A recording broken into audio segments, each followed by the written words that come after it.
My wife shrugged and said she didn't feel desire anymore. But her sister whispered words that made everything unravel.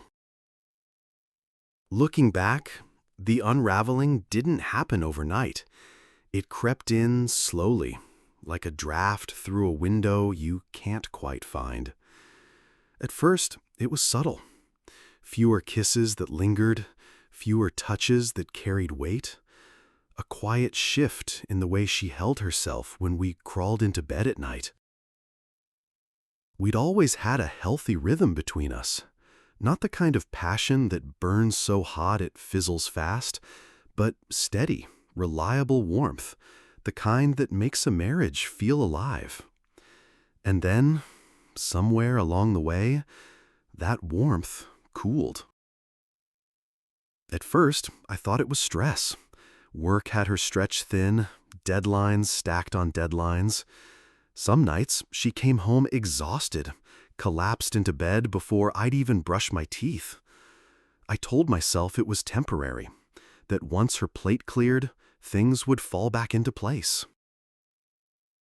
But weeks stretched into months. The touches that used to come so naturally, her hand finding mine, her head resting against my shoulder on the couch, stopped arriving. She started sleeping in pajama sets buttoned up to her collarbone. Nights that used to end in closeness now ended with her scrolling her phone, turning her back, and muttering, "Good night." I tried not to overthink it, but the absence was loud, louder than silence, louder than words. It seeped into every corner of our marriage, turning what used to be our sanctuary into a room filled with questions I was too afraid to ask. I didn't know it then, but this was only the beginning, the first crack in a wall that would come crashing down. It started with excuses. She'd come to bed late, long after I'd already drifted off, or claim she was too tired to talk, too tired to be touched. Then it shifted into something else. Claims that she slept better alone, that the room felt too warm, that my tossing and turning kept her awake. So the couch became my bed. At first, I thought it was temporary, a week at most. I didn't even complain. I told myself marriage was compromise, that giving her space for a little while wasn't the end of the world. But a week turned into two into a month. Before I knew it, seasons were changing outside, and I was still waking up with a stiff neck and a thin blanket while she slept upstairs in our bed. The strangest part was how normal it started to feel. I'd come home from work, drop my bag on the counter, and glance toward the couch as if it were my designated spot. She'd watch TV upstairs or busy herself in the kitchen, and our paths crossed less and less. We coexisted, but we weren't living together in any real sense. What stung most wasn't the distance itself, it was the quietness of it. No fights, no screaming, no slammed doors, just absence. The kind that settles in like fog, slowly dulling everything until you don't remember what clarity looked like. Sometimes, lying there staring at the ceiling, I wondered if this was just what marriage became. If passion always faded into parallel lives, if closeness always gave way to polite distance. But another voice in me whispered that no, this wasn't normal. This wasn't what I signed up for. I tried to convince myself it was just a rough patch, but deep down, I knew better. The couch wasn't just a piece of furniture anymore. It was a symptom, a sign, a warning I didn't want to face. And every night I stayed there, it got harder to believe we'd ever find our way back. I've never been the type to shout my way through problems. My father was that man. Raised voices, slammed doors, anger filling every corner of the house until it suffocated everyone inside. I swore I wouldn't be him. So, when the distance with my wife grew into something I couldn't ignore, I tried the opposite. I tried calm. I brought it up gently at first, on evenings when we both had the rare chance to sit down together. "I miss us," I said once, my voice steady, not accusing. She gave me a tight smile, nodded, and said she was just tired. I let it go. Weeks later, I tried again. "Do you think maybe we could spend more time together? Just you and me?" I suggested a weekend getaway, even circled dates on the calendar. She agreed in the moment, but when the weekend came, she suddenly couldn't take time off work. The bag I'd half-packed went back into the closet. I asked if she wanted to see a counselor. I wasn't ashamed of the idea. I figured maybe a neutral voice could help bridge whatever gap had opened between us. She shook her head immediately. "We don't need that. It's just stress. Always stress." I adjusted where I could, helped more around the house, cooked her favorite meals, even picked up small surprises. Flowers, her favorite chocolate, little notes left in the kitchen. Each time, her smile was polite, appreciative, but empty. Like she was thanking a coworker for covering a shift, not a husband reaching out to his wife. It was like shouting into a canyon and only silence come back. But I kept trying, telling myself patience was love, that if I stayed calm and steady, she'd see I wasn't giving up. The truth was, I was afraid of pushing too hard, afraid that if I demanded answers, she'd give me ones I didn't want to hear. So I kept patching holes in a ship that was already sinking, convinced that if I just bailed fast enough, long enough, maybe we wouldn't drown. After months of quiet distance, I decided to try one last gesture that felt familiar, something that had always brought us back together in the past, a night out. Not just any night out, but her favorite, the little steakhouse across town, tucked into a brick building with low lighting, deep booths, and a menu she knew by heart. It wasn't fancy in the way people brag about, but it was ours. Birthdays, anniversaries, even just random Friday nights when we wanted to feel like a couple again. We'd ended up there, splitting a bottle of red, talking too long over dessert. The place had history woven into the wood of the tables, a kind of intimacy you can't fake. So I called ahead and made a reservation for a Saturday evening. I even pressed the one jacket I rarely wore, the one she used to say made me look sharp.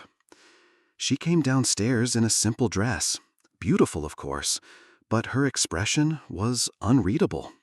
Not excitement, not annoyance, just neutrality. On the drive over, I tried to spark conversation. Asked about her week, about work, about her sister. She gave short answers, her eyes fixed on the passing streetlights. I turned up the radio to fill the silence, but the music felt like wallpaper over a crack in the wall. At the steakhouse, we slid into our old booth. For a moment, I almost felt hope, the flicker of nostalgia tugging at me, reminding me of all the times we'd leaned close here, laughed until we were shushed, touched hands under the table like teenagers. But this time, she sat across from me, her posture stiff, her phone face down on the table like a silent third guest. I ordered the bottle we always used to share, hoping maybe the familiarity would warm things. She barely touched her glass. Conversation stumbled. I asked about a project she'd mentioned weeks ago. She shrugged, said it was fine. I asked about her family, her mom's upcoming birthday. Another shrug, another clipped answer. I tried a joke, one she used to love, and it fell flat, her lips curving just enough to be polite before straightening again. Dinner arrived, her favorite cut, cooked exactly the way she liked it. She picked at it, moved pieces around her plate, as if chewing required more energy than she had to give. Halfway through, I realized I was the only one really eating, the only one talking, the only one trying. I stared at her across that booth, the candlelight flickering against her face, and it hit me. The steakhouse couldn't save us this time. The weight wasn't in the food or the setting. It was in the absence between us. When the check came, she reached for her phone the moment it hit the table, scrolling while I signed the receipt. On the drive home, she leaned her head against the window, eyes closed, like I wasn't even there. And that's when it sank in. No matter how many dinners I planned, how many bottles I ordered, how many jackets I pressed, I couldn't manufacture intimacy out of thin air. The steakhouse had been our place, but that night, it was just another restaurant, another reminder that the closeness we once had wasn't just slipping, it was already gone. It happened a week after the steakhouse. We were sitting at the kitchen table on a Sunday morning. I'd made coffee, scrambled eggs, toast, the simple little routine I clung to because routines felt safe when everything else was slipping. She sat across from me, in her robe, hair pulled back, scrolling her phone as steam curled up from her mug. I decided to try again. Not with flowers, not with dinners, not with soft suggestions about vacations or counseling. Just words, just the truth. "I miss being close to you," I said. My voice was calm, steady, but inside, my heart could feel my heart pressing hard against my ribs. "I miss us." She didn't look up right away. She just stared at her phone, thumb frozen mid-scroll.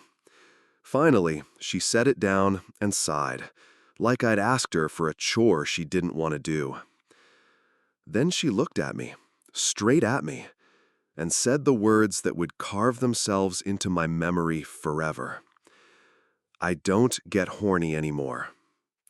No build-up, no explanation, just flat, brutal honesty. For a second, I didn't even know how to respond. My fork hovered over my plate, the eggs suddenly cold in front of me. The silence stretched, long and heavy, filling the kitchen with something denser than air. I searched her face for softness, for regret, for any trace of the woman I married. But there was nothing, just indifference, as if she were explaining a fact, like the weather or the price of gas. The words weren't just a confession, they were a verdict. And it wasn't just about sex. It was about the absence of desire, the absence of want, not just for intimacy, but for me. I nodded slowly, not trusting myself to speak. If I opened my mouth, I wasn't sure if anger or grief would come out. So I stayed quiet, letting her words echo in the silence, a silence louder than any fight we'd ever had. And in that moment, I realized the intimacy hadn't just faded, it had been buried. Her words, "I don't get horny anymore," didn't just land, they sank. They cut through me like ice, sharp and cold, and then they lingered, heavy, pressing down on everything I thought we still had. I sat there at the kitchen table, staring at the half-empty plate in front of me, fork still in my hand, but I couldn't taste anymore. The food was nothing, the room was nothing. All I could hear was the echo of her voice, flat, casual, almost careless. She had dropped a grenade and gone back to sipping her coffee. I didn't explode. I didn't demand answers. I didn't even ask her to explain herself. The words numbed me too quickly, spreading through me like frost until all that was left was stillness. I thought about all the months I'd been sleeping on the couch, telling myself it was just stress, just a phase, just something we'd work through if I stayed patient enough. I thought about the flowers I'd bought, the meals I'd cooked, the reservations I'd made, the hope I'd stubbornly held on to like a man refusing to admit the house was already burning down. And now here she was, confirming what my gut had been whispering all along. It wasn't about stress. It wasn't about time. It wasn't even about me trying harder. It was about her desire being gone. And with it, the part of our marriage that made it feel alive. I felt myself retreating into silence. Not the peaceful kind I'd once learned to breathe through. This was a dead silence, the kind that builds walls brick by brick inside you. I nodded at her words, gave the smallest acknowledgement I could, because I didn't trust myself to say more. If I spoke, I was afraid the numbness would crack open into rage or grief, and I didn't want to give her either. She didn't press further. She didn't apologize. She didn't even notice the way I shut down. She just went back to scrolling her phone, sipping her coffee, as though nothing had been dismantled. As though she hadn't just torn intimacy out of our marriage with one sentence. That morning, I learned something about myself. Sometimes the absence of reaction is its own reaction. Sometimes silence says more than words ever could. And for the rest of that day, and the days after, I carried that silence like armor. Numb, quiet, untouchable. But armor doesn't last forever, and mine was about to crack the moment someone unexpected decided to speak up. It was about a week later when her sister showed up. Claire had always been close to us. She was younger than my wife by 3 years, sharper in the way she spoke, and unafraid of honesty that often rubbed people raw. Where my wife softened the truth, Claire wielded it like a blade. We'd never been more than cordial. Family barbecues, Christmas dinners, birthdays, but she always saw more than she said. That night, she came by unannounced. I was on the couch, half watching a game I didn't care about, the TV volume low enough to drown out the silence of our marriage without demanding my attention. My wife was upstairs working, which had become her new excuse for isolation. Claire knocked once, then let herself in, the way family does when they're tired of waiting. She glanced at me, then at the cold beer sweating on the coffee table, then at the couch I'd been living on.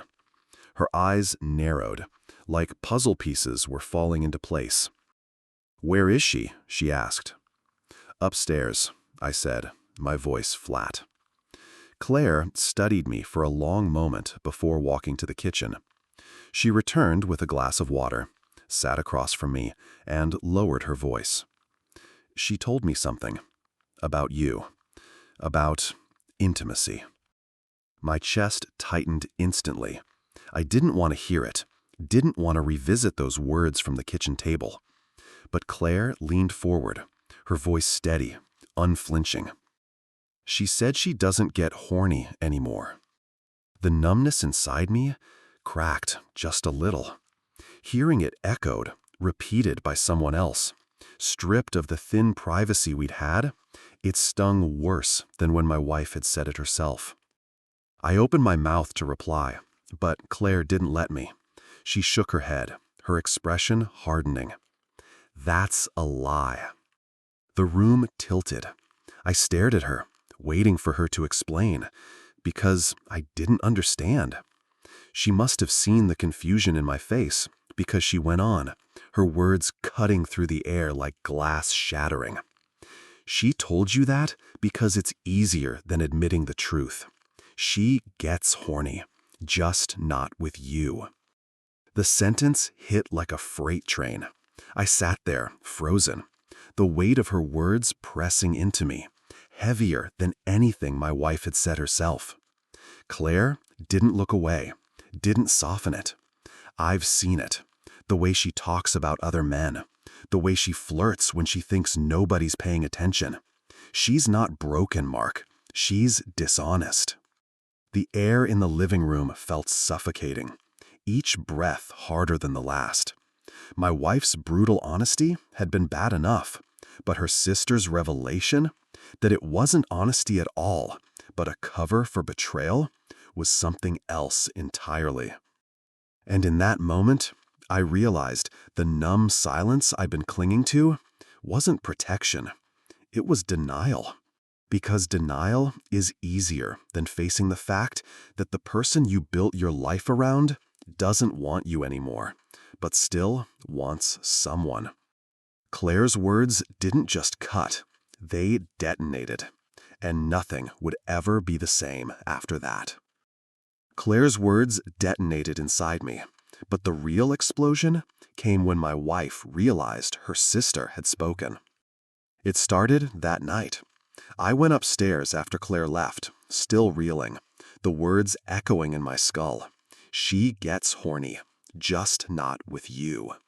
I lay down on the couch, staring at the ceiling, not sleeping, not moving, just waiting for morning to come so I could decide what to do with the truth. But morning didn't wait. It arrived as an argument.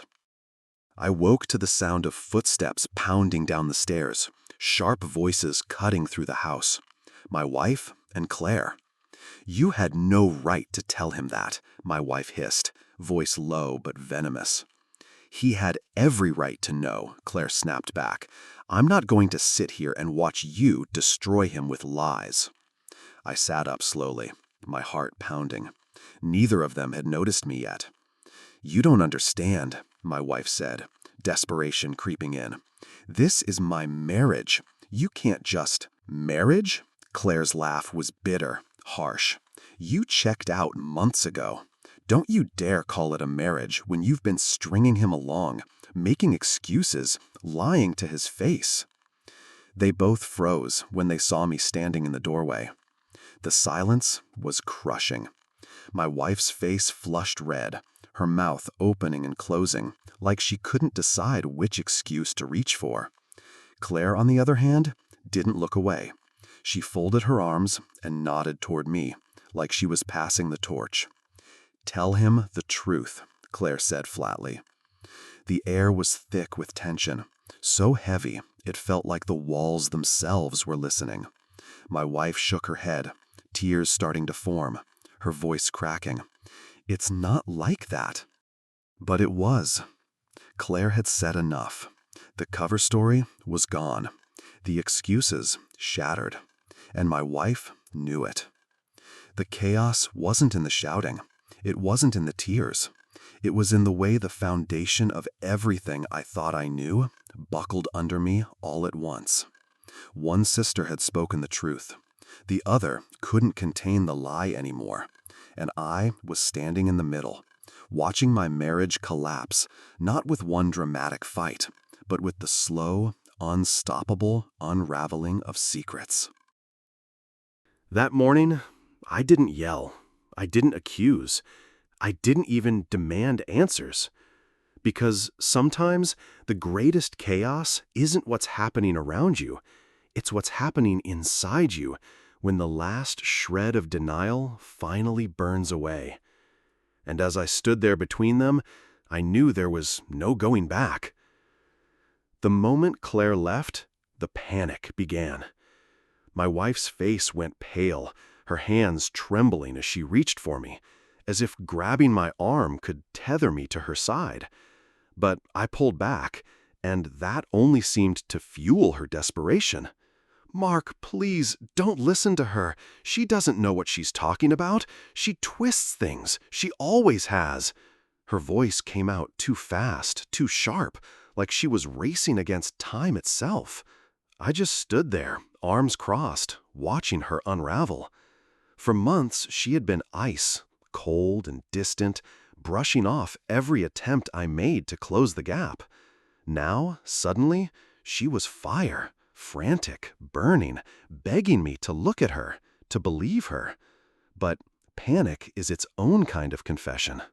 She paced the living room, her words spilling over each other. "Yes, I told you I don't feel desire anymore.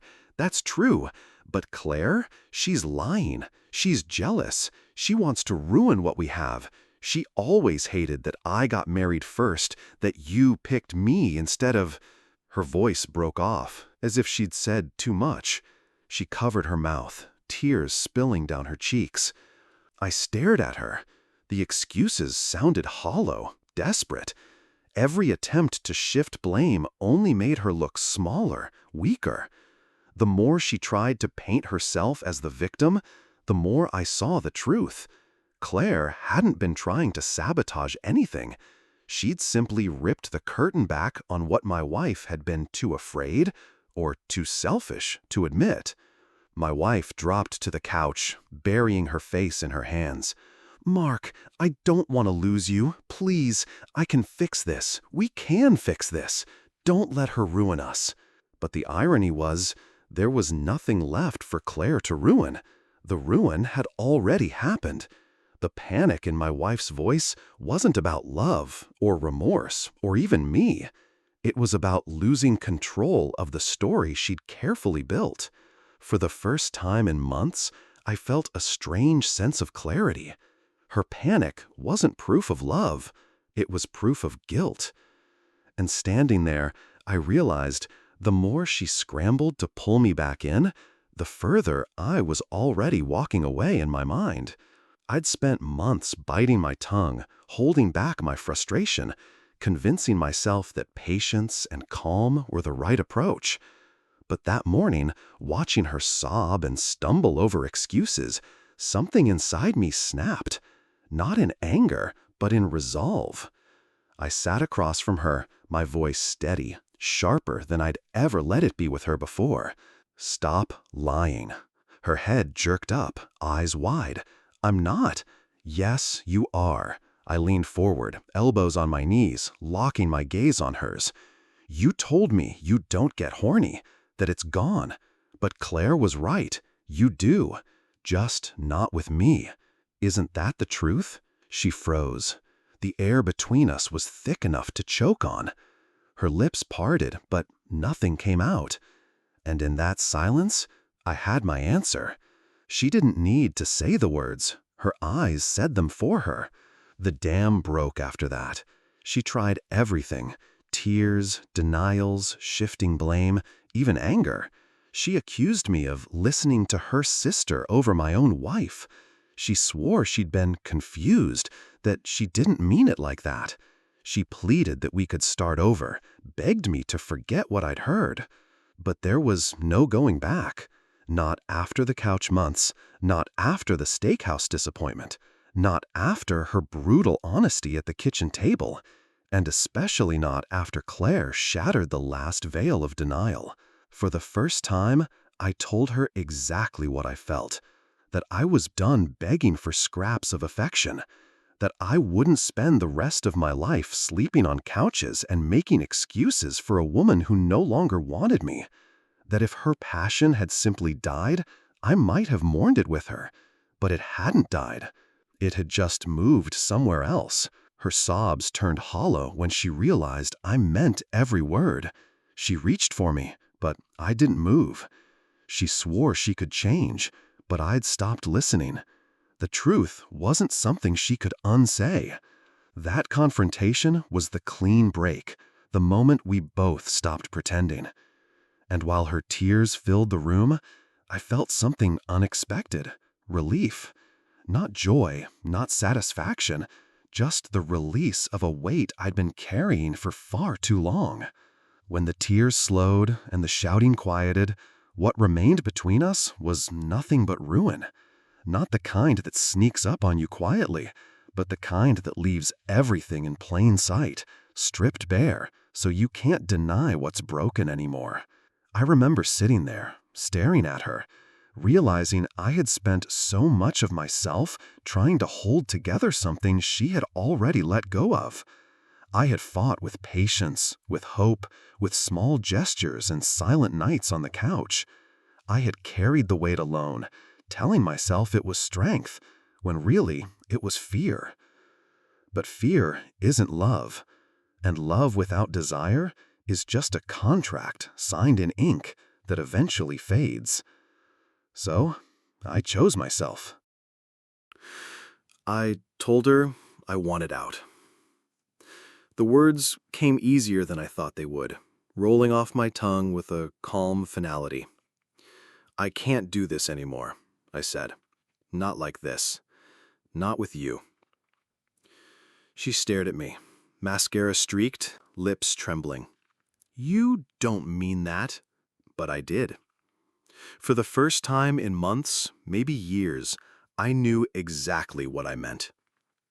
I gathered my things slowly, not in a storm of anger, but with the steady determination of a man reclaiming his dignity. I folded the blanket I'd been using on the couch, set it neatly on the armrest. I picked up my keys, my wallet, my phone. Each movement was deliberate, almost ceremonial, like I was marking the end with quiet precision. Her voice cracked as she begged again, promising change, swearing she'd find a way to want me again. But intimacy isn't something you can manufacture on command. Desire is either there or it isn't, and if it only appears when you're chasing someone else, then the person left behind deserves better. I didn't yell, I didn't curse, I didn't even slam the door when I left. Because leaving wasn't about punishing her. It was about saving myself. That night, I drove with no destination in mind, the city lights blurring past my windshield, and for the first time in months, the silence felt different. It wasn't heavy, it wasn't suffocating. It was freedom. 2 years have passed since I closed that door behind me, and the silence that once felt like loss has become the backdrop of my new life. I've had time to sit with what happened, to replay the slow unraveling of my marriage, and to finally make sense of the lessons buried in all that pain. The biggest truth I learned is this: intimacy isn't optional. It isn't just an extra feature of a marriage. It's the pulse. You can survive without it for a time, the way a body can survive in shock, but eventually, the lack of it kills everything else. My wife thought she was protecting me with her half-truths, telling me she didn't get horny anymore, instead of admitting the uglier truth, that her desire hadn't disappeared, it had shifted away from me. But lies dressed as mercy are still lies, and they do more damage than honesty ever could. Her sister's words cut me, but in hindsight, they freed me. They ripped away the veil I had been too afraid to pull back myself. Sometimes it takes someone outside of the marriage to tell you what you already know deep down, but don't want to face. The hardest part wasn't leaving. It was realizing how long I had abandoned myself in order to hold on to her. Nights on the couch, dinners eaten in silence, arguments swallowed before they could surface. I thought that was strength. It wasn't. It was surrender. Choosing myself was the first act of real strength I'd shown in years. Not yelling, not punishing, not begging, just walking away with my dignity intact. Now, when I look back, I don't see failure. I see survival. I see a man who learned the difference between patience and self-betrayal. I see a man who finally understood that love without desire is just friendship with a ring attached, and that friendship alone cannot keep a marriage alive.